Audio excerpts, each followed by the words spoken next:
বাবা। সে বলে তাই, তাহলে তোমাদের ইমামকে ডাকো।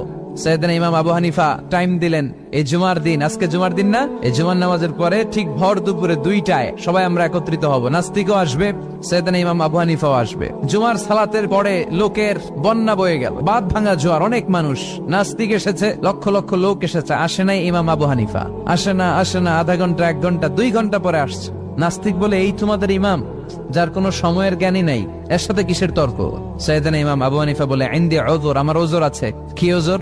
সাইয়েদনা ইমাম আবু হানিফা বলেন, আমি ঘর থেকে বের হয়ে আসার পথে একটা নদী পার হয়ে আসতে হয়। আজকে এসে দেখি নদীর মধ্যে কোনো মানুষ টানুষ নাই, নৌকা নাই, মাঝি নাই, কিচ্ছু নাই। তো হঠাৎ দেখলাম পাশে বিশাল বড় একটা গাছ, এই গাছটা এমনি এমনি 2 ভাগ হয়ে গেল। হঠাৎ গাছ থেকে এমনি এমনি লম্বা তক্তা হয়ে গেল, এমনি এমনি তক্তাগুলো জোড়া লেগে নৌকা হয়ে গেল।